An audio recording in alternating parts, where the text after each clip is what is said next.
Okay, we're about to go live in like 2 seconds. All right, there it is. How you doing, everybody? Welcome to the ECE Disruptors Live Chat. And we have myself, LaToya LC Riggins, and my favorite guy, Dr. Robert Gundling, with his, you said 50, I always say 55 years. I'm going up and up and up. Is it 55 yet? Yes.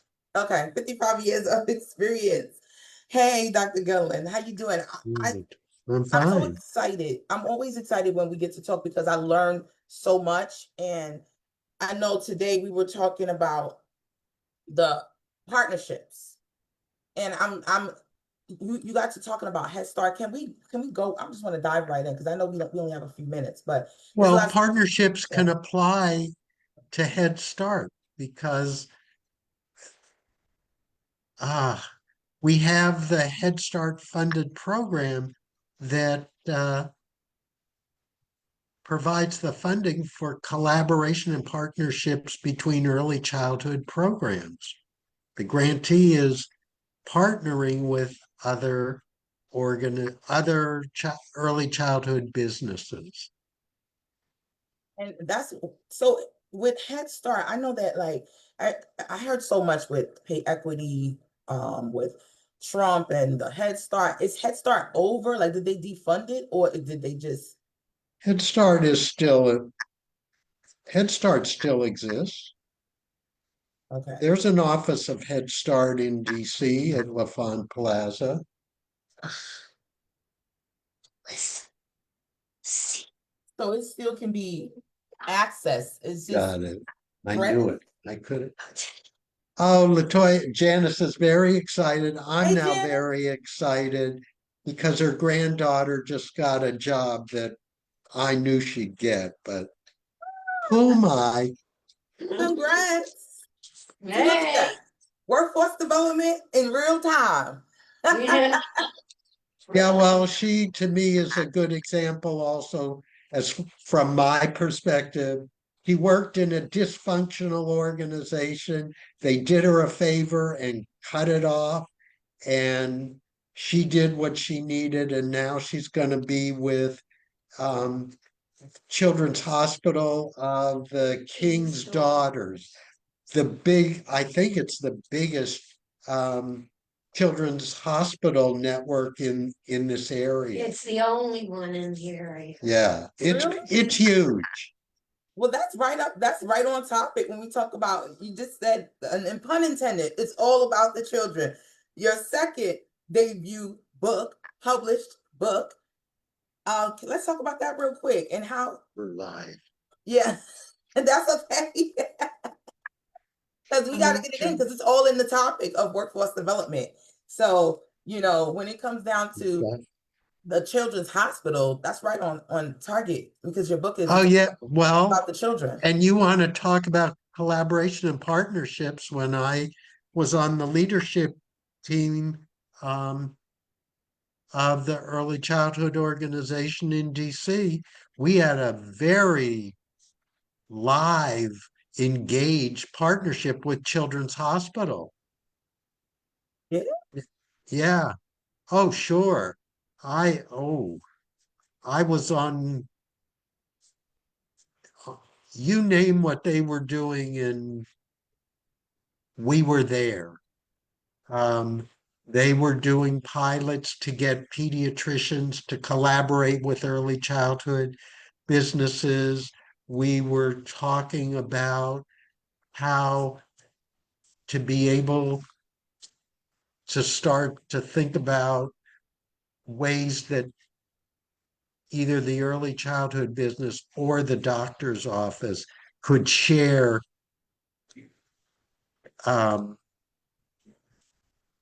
software where there wouldn't be any duplication. And in fact, the pediatrician would have a better idea of what was going on with the children. Because, as you know, they're with the early childhood program most of their waking hours, Monday through Friday. They had a great program focused on children with autism. And I participated in it. It was fabulous. I loved working with the staff at Children's Hospital. That's good. That's amazing. Because when you think of, the Children's Hospital, how much time they spend in the hospital, like they have those wards where kids pretty practically live at the hospital.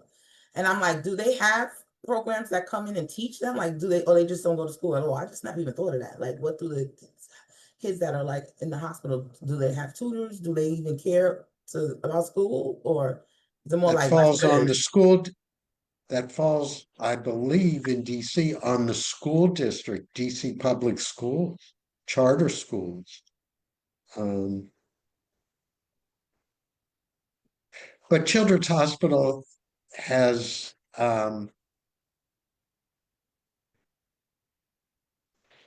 been known. I mean, the partnerships were easy because one of the heads at Children's Hospital, pediatrician, her husband was the head of early stages, the early intervention program in DC. So obviously they talked and collaborated, and yeah, they did stuff well, together. that's those partnerships. I'm excited because we're about to be launching our next article. And one of the biggest things that I love is the collaboration, the partnership piece. Because, one of the things that you always talk about with ECE is becoming a profession, you know? And I agree with it, because I feel like if people saw it themselves as a profession, other people would actually respect the profession. If we had an established profession, that was the intent, as I understand it, behind Power to the Profession that NAEYC led with, I believe, 15 other national organizations that all collaborated together to come up with this document that begins the blueprint for early childhood education to become a profession. And one of the strategies along the way was for the profession to be responsible for setting the standards and for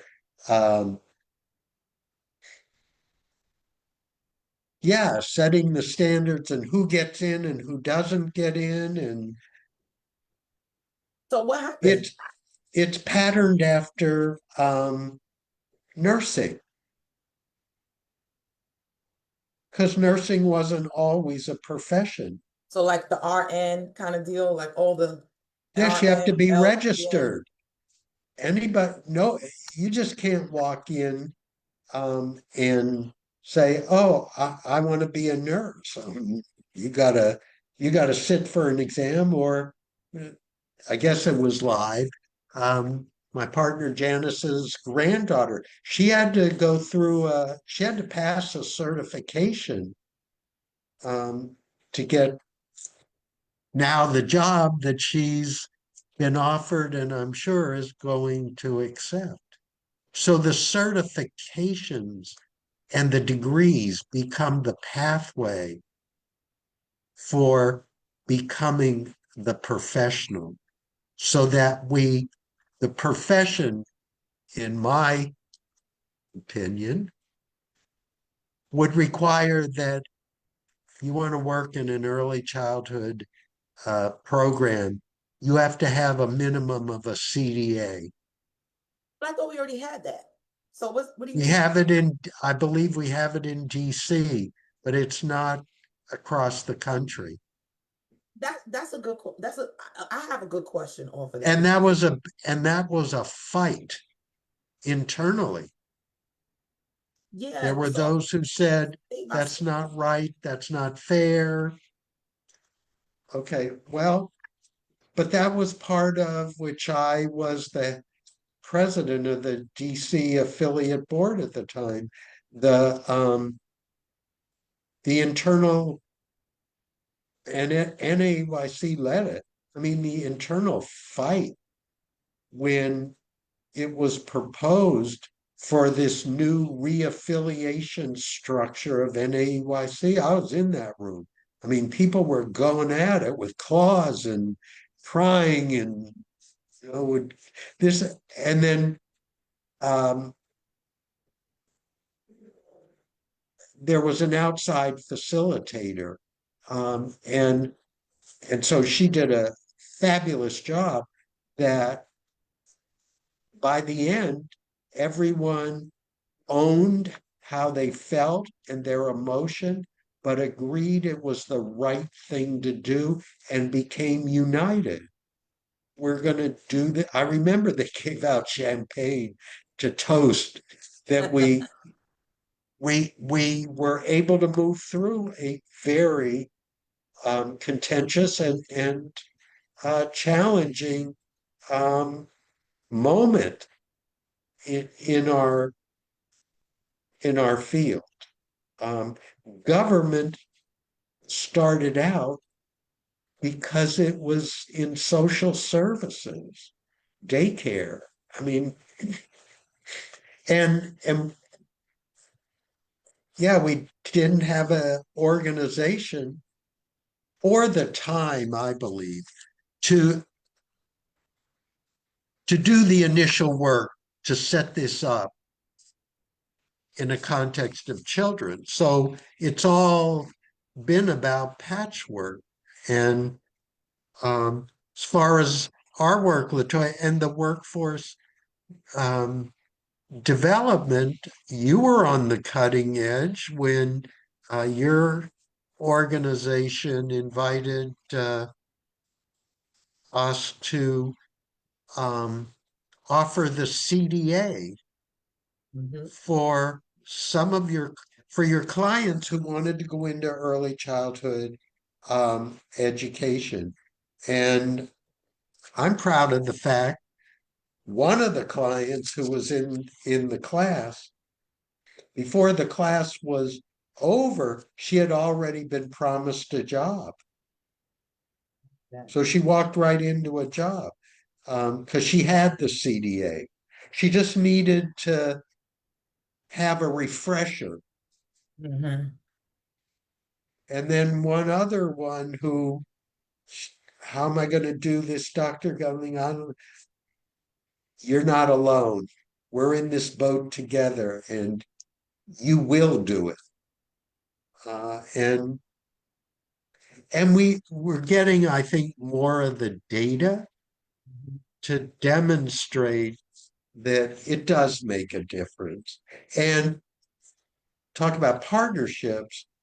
I'd like to see more workforce development programs get an apprenticeship grant from the Department of Labor, because early childhood is one of the programs in the apprenticeship funding.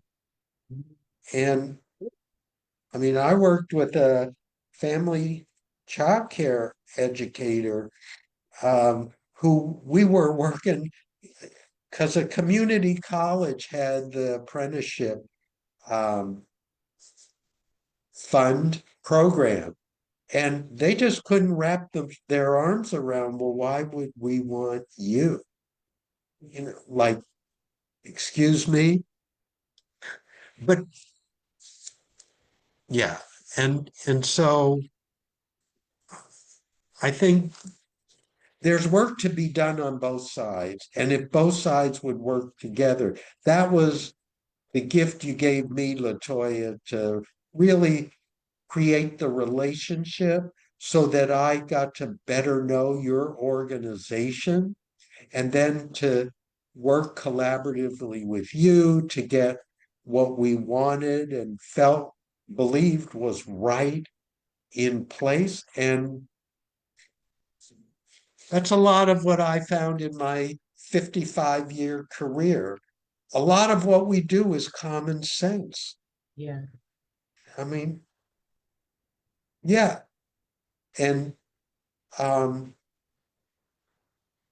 working on an article right now what I'm doing is teasing out from our article what I think are important points. So now looking at what does it look like when you're going to hire someone for their talent and potential, not that they are able to do their job completely. Yeah. Okay. Because we don't have a leadership structure that I'm aware of for lead teachers. Yeah. I believe that. I worked with in Maryland when there was funding um, with a, a young woman in an early childhood center. She was the lead infant teacher. We started talking about leadership. She said, Dr. Gundling, what? I can do that?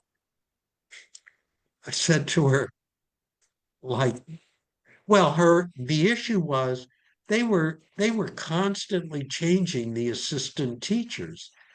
And so we talked about as the lead teacher, you got to set up structure within the infant program to retain these people. You got to develop them. You got to work with, Yeah. and here's how you have to lead. Oh, and so um, and some of it I learned from our work. I mean, the young lady you sent to us, it was apparent to me. I mean, she had been coached and she was she was ready for what we could offer. And we were ready to pick up where she was because of her talent and her ability and continue to support it. But the collaboration was important because she had a quality relationship with both with you and with the director of the center and me. Mhm.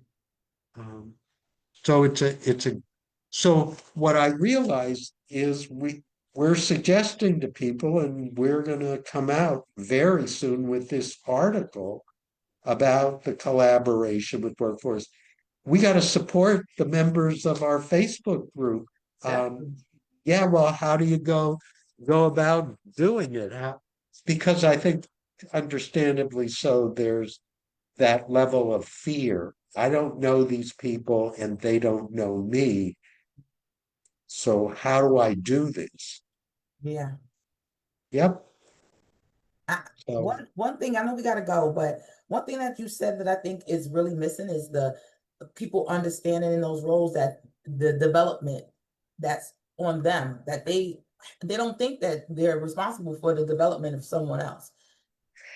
and they're not solely No, responsible. not That's solely, but part of the LaToya, to me, that's part of the dialogue mhm, with people being funded for workforce development. It yeah, shouldn't stop when the client is placed. yeah, yeah. We had a great retention program too.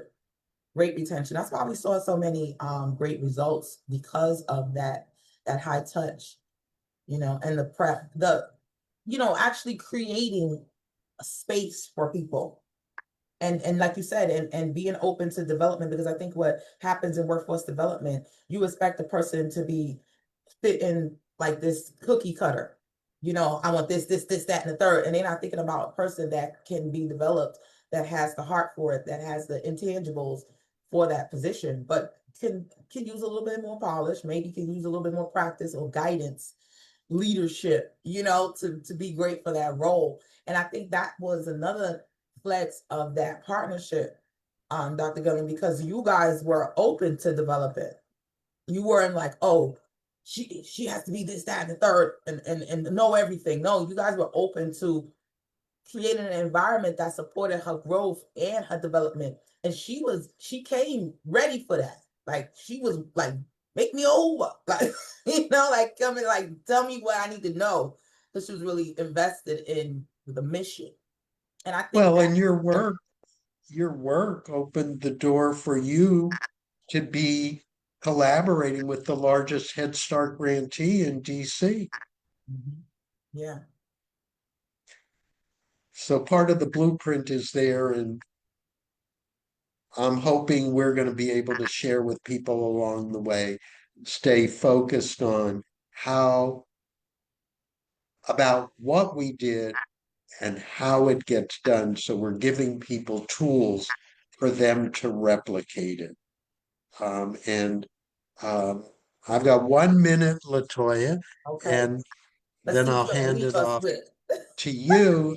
And that is, I'll part with reminding everyone, LaToya is our point person. We have two, we have two resources for you. We do facilitated presentations, and LaToya will do one-on-one, more one-on-one consulting with you. So it gives you that resource. Okay, I'm afraid I don't know how to approach a workforce development program. She'll stay behind you all as long as you feel the need. And so we have those two services ready to go. offer to all of you. Yeah, for me, just being transparent, it's more limited because I am in my phase of retirement. So, but when it comes to workforce development, you're in great hands with LaToya. Because what she does and did was unlike staffing organizations where some businesses are paying them money to send them people that don't. I mean, it's a people mill. It is. Yeah. So if that's of all, if so, hope we've got some people that are interested as we're beginning a new program year, and for those in our group who may be in a position with an organization, or you're having an event, which is a great way to do fundraising. LaToya will help you know and keep you in mind. All right, LaToya, gotta go. All right, I'll see you later. I'm just gonna do some messages after this, and we'll be off to the races. And Okay, I'll bye. see you soon. Bye, Dr. Gundling. Thank you so much. Sure. All right, everybody, you already know what to do. If you are not subscribed to the actual page, well, is this a subscription? No, you just have to follow the page, join our Facebook group. That is the ECE, that's Early Childhood Education Disruptors, you guys, and disrupting in a good way, because when something is feeling like you just in a rat race, or you just in a hamster wheel where things are just kind of, people are okay with the humdrum, we got to disrupt that. We got to throw a stake in it so it can stop the madness. And workforce development is never going away, you guys. We want to make sure that we have the meats, the meat and potatoes of what this industry needs. And when it comes to early childhood education, it's all about the children. So go ahead over to Amazon.com and look up Dr. Robert Gundling. His 2 books. He just produced, I guess you could say produced. He just published, is what I wanted to say. His 2nd book, you guys, and it's all about the children. So this is how we are coming together and realizing what the big picture is, because the kids really need us, you guys. And there are some great educators out there, and you might be one of them. And if you are new to the field, or you are contemplating whether you should get into the field, definitely give me a call, give us a call, so that we can really throw some things at the wall and see what sticks, because I want to make sure that the new generation of educators have a place where they can be incubated, where they can be supported, where they can be guided in the right direction, and they can join the fight that it's going to take to bring us where we need to be as a profession in ECE. All right, guys. So go ahead and subscribe to the YouTube channel over at LC Workforce, okay, on YouTube. Become a subscriber. And I want to get your thoughts. You know, Dr. Gundling, he posted a question in our Facebook group today. I want to make sure that everybody reads it. Give us a little feedback. Even if you don't have time to type it, give us a voice note or film a video and post it to the actual comment section or just DM. It's okay. Either way, I want to have it. Okay. So I will see you guys there. And the website is loading. It's under construction right now. See y'all later. Bye, guys.